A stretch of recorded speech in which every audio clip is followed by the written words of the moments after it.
Thank you for listening. A list of content warnings can be found in the episode description. Take care. Enjoy the show.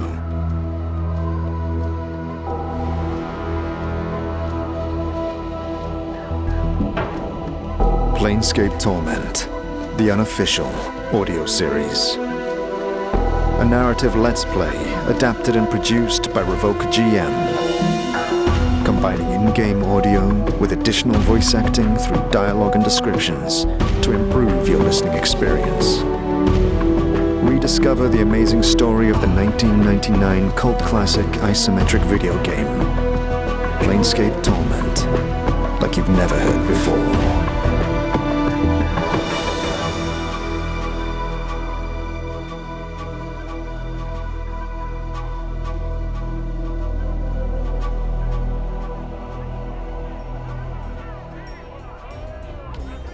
It doesn't take you long to find Corvus, the Harmonium Guard.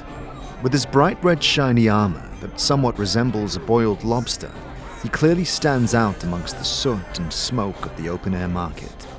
Merchants and tradesfolk stream about him irreverently. Unlike the Hive, where the presence of these hardheads would garner a hushed fear as they marched through to some unfortunate recipient of their judgment, here, amongst the business owners and guild artisans, their power is vastly diminished. The armor of law is worn best by those who wield words over steel. This man is tall and youthful, and despite its gaudiness, he wears the uniform of the Harmonium well, appearing every part the bastion of order and goodness his faction would choose to present. He stands sentinel, scanning thoughtfully over the stalls about him, but you notice his gaze darts repeatedly into the crowd, in one direction in particular. Greetings. Good day, citizen. Good day. Corvus, right? That I am. How may I help you, citizen? He gives you a friendly look, then immediately glances over your shoulder towards the point of his fixation. Your Harmonium. Tell me about them. Our belief is simple. We are the light. We are the way. We are order. We are truth. We maintain and enforce order here in Sigil. We police the city. He swells with pride as he recites his spiel, and though accompanied with a well-drilled vigor, his words do not lack sincerity. Well, I'm actually looking into something that could threaten the order here in the city. Can you help me? Citizen, I assure you whatever it is, the Harmonium are likely already taking care of it. Take my advice and leave the looking into things to us, Cutter. Now, please, unless I can be of more assistance, allow me to my duty. He glances again over your shoulder. Is everything all right? You seem distracted. You turn around, and to your surprise, you see that it is Karina, who you'd met earlier in the market, who seems to have grabbed this man's attention. Corvus has his eyes locked on her as she wanders about, and as far as you can tell, there's no malice or scrutiny, but a look in his eye of pure adoration. Oh, powers. Really? Just from this brief interaction, you've no reason to doubt his good nature, and suppose that Karina would likely welcome the company if they were to be introduced. Citizen, I must ask Her name is Karina. He snaps his attention back to you. I beg your pardon. You know her, citizen. He looks back at Karina again. Yeah, she's great. She's friendly. You should talk to her. I might just do. Karina, you said. What was it that you wanted from me, Cutter? Right. I wanted to talk to you about the merchant Zach. A grim look sets in his face as his demeanor immediately sobers. Anything I know about that is Harmonium business, citizen. I cannot discuss such matters. All I can say is that Zach was murdered, and an investigation is being conducted. If you discover anything that will further that investigation, please bring it to my attention.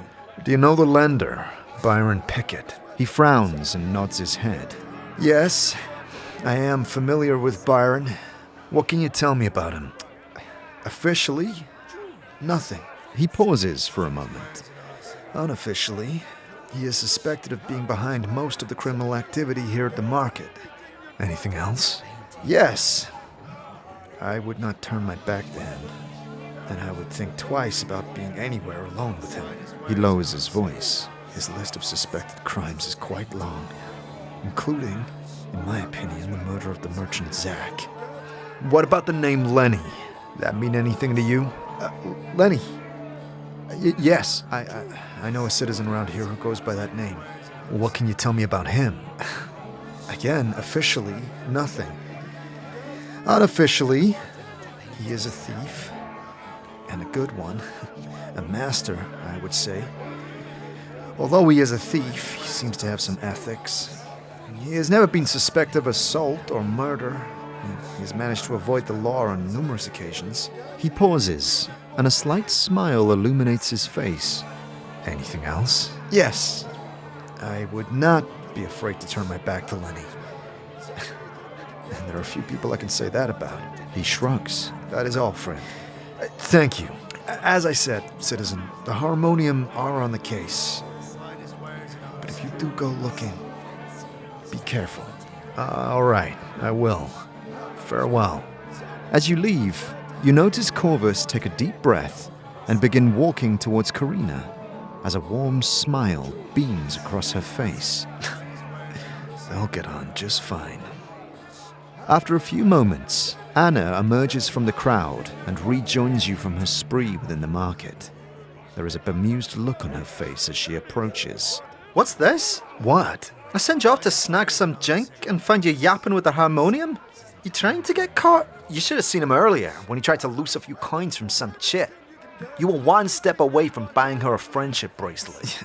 Yeah, she was nice. I wasn't gonna rob her. You have any luck? Barely. Just these. She reveals a few gold chains bundled in a cloth. So, what's the plan? We're gonna speak with a moneylender. In the depths of this market, at the very base of this ravine, there is a wooden structure. Raised up on stilts, it squats above a sludgy morass of filth that churns beneath it like the oozing blood of Sigil itself. A pair of thugs lean either side of the doorway and flank behind you as you step within.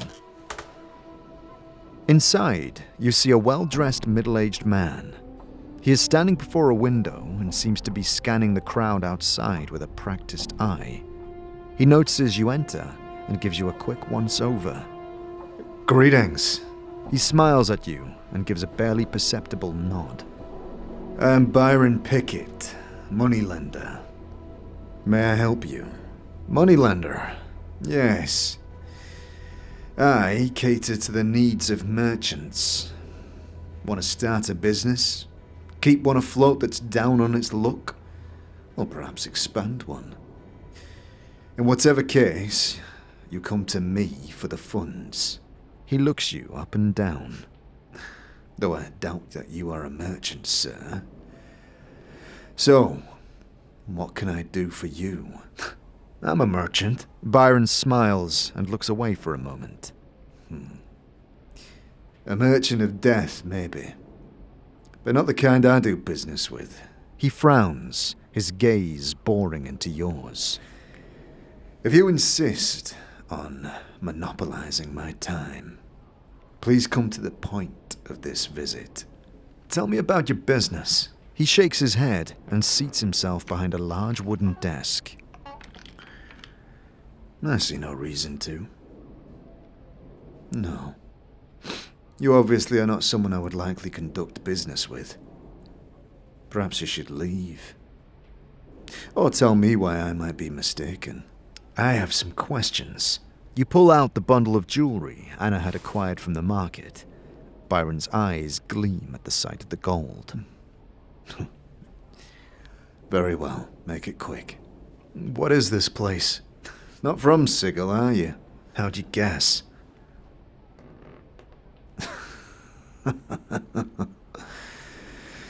Well, this particular locale is the open-air market. But more generally, we are in what's called the lower ward. He sighs, and a look of boredom crosses his face. Some will say it has something to do with planes and portals. But that's nonsense. Spread around to put a dainty shine on it all. People. It is always to do with people. You have the ladies' ward, full of gentleness and beauty. The clerk's ward is for the educated and the ambitious. The hive is full of vermin. But the lower ward, it is the home of the common people. Crafters, tradesfolk, labour, dullards and lowborn. He gestures to the window. Look outside, and you will see all that there is to see. Nothing. Well, nothing of any interest anyway. Scum. The effluent, not the affluent. Then why are you here? He smiles. The one thing these mindless sods are good for is spending their money. It gives them the feeling that they are actually accomplishing something with their otherwise meaningless lives. He pauses and looks about with disdain. Where there is money, you will also find merchants and thieves. I help provide the merchants needed to relieve these folk of their hard-earned coin. You mentioned thieves. And who helps provide them? Not I. He gives you a calculating look and smiles. Why do you ask? Call it curiosity. Well, such curiosity can be dangerous, even fatal if one isn't careful. He pauses to consider his next words as he examines you closely. I like you.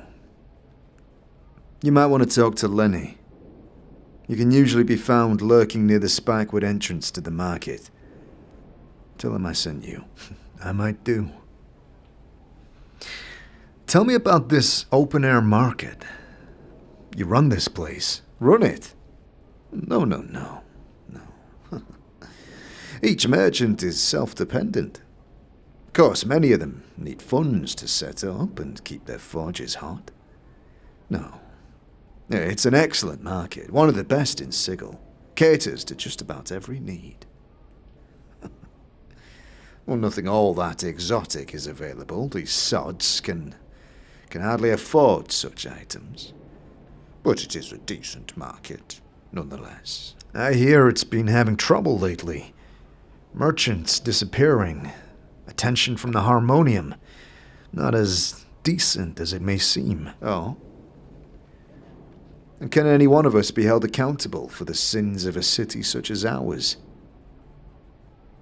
These things happen. People go missing. Yeah, you're right. And then people get arrested and sent to be sold for slavery on the block. That's why you're really here. Tryst. That's right. He frowns and looks away. After a moment, he looks at you and raises his eyebrows. What about her? I've been tasked by her to find a missing document.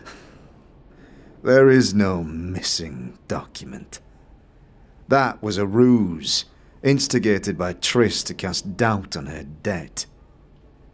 This matter has been thoroughly investigated by the Mercy Killers, and they found no evidence of any such document. They could have missed something. Always a possibility, but not very likely. You obviously are not familiar with the Mercy Killers or their methods for you to make such a statement. If they could not find the document, then it does not exist. So, tell me, why have Tryst sold into slavery? Couldn't she pay you your money in the form of a loan? Yes, she could. And I did make that offer to her. He looks at you sternly. However, she turned me down. I don't allow second chances. No one turns me down without suffering the consequences. No one. Someone could have stolen the document and then destroyed it. That way the loan would have to be paid twice. For a moment, he looks as if he is about to snap at you. Then a gloating smile crosses his face. What a terrible thought. Pity there is no proof of such activity. His grin turns into a leer. Yes, a pity. Well, I've taken up enough of your time. If any proof does exist, I intend to find it. Well, good luck to you then. If the law couldn't help poor Trist, I don't think you have a chance in the Nine Hells of doing so. Now pike it, sod. He turns away from you, and his 2 guards usher you out the door.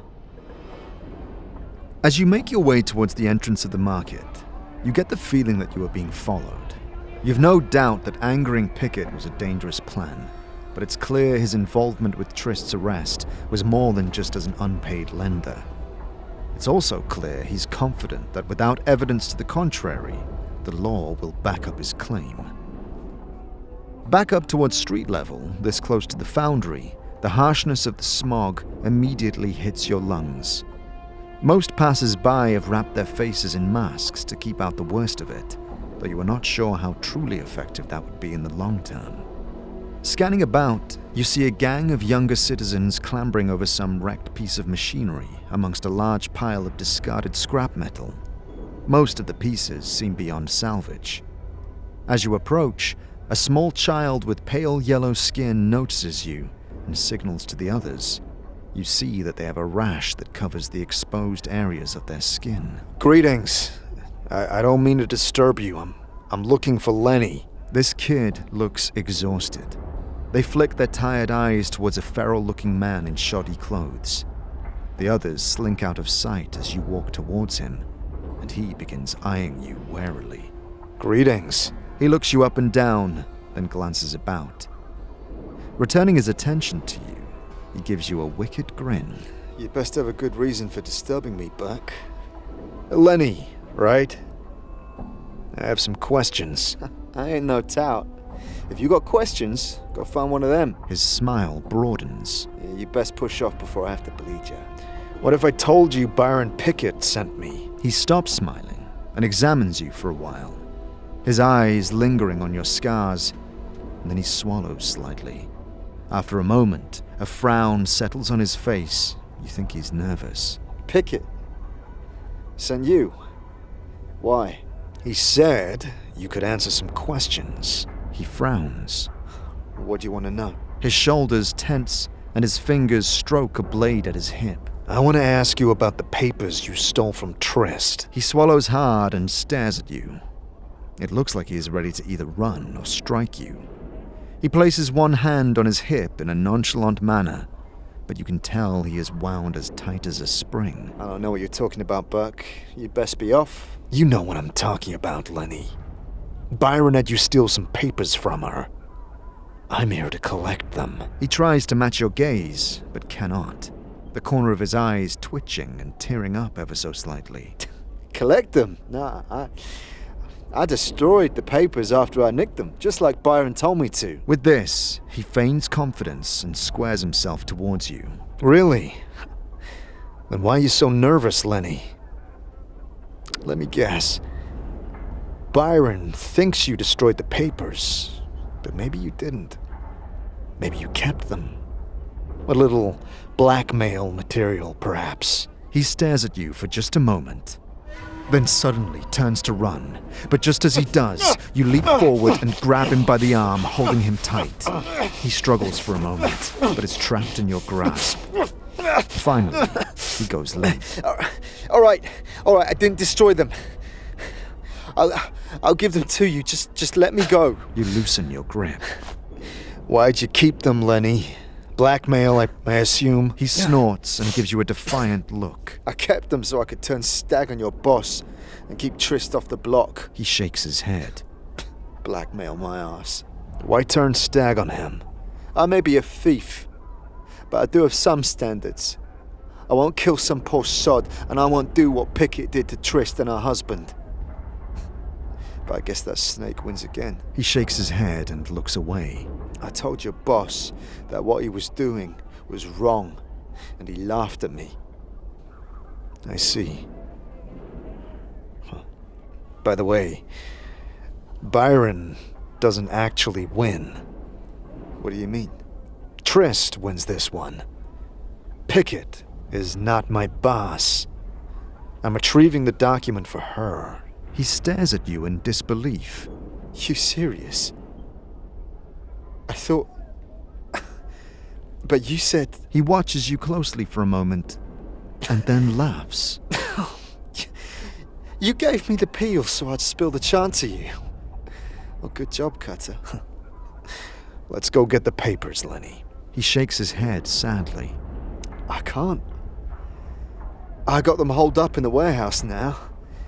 And the way I see it, Byron's thugs will be watching me. More so now that you're here, I reckon. I want to help, I do. But if they get to me, I'm done. I can't get the sodding papers. Lenny, an innocent woman is about to be sold on the auction block for this. I know, and that's awful. But what if I do get them? Who would believe me? That's why I haven't helped Trist myself, Cutter. There's no one round here that I can give them to that can do anything about it. I'm a thief. What if I knew someone? Who? Probably best I keep that to myself. All right. I'll tell you how to get them. Good. Where is this warehouse? Just outside the foundry by the main gates. Vault of the Ninth World. Say to the clerk, I gave Pickett the laugh, and it'll give you Trist's papers, as well as a little bonus. What bonus? Evidence, Cutter. If there's someone you think you can trust, get it to them and it'll take Pickett off the streets for a long, long time. All right. Thank you. Watch yourself, Lenny. You too, Cutter.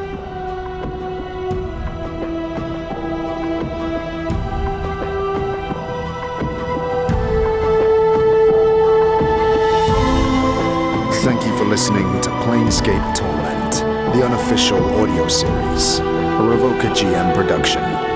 To support the show and those involved, please consider subscribing to our Patreon or donating via our Ko-fi page. Links to both are in the description.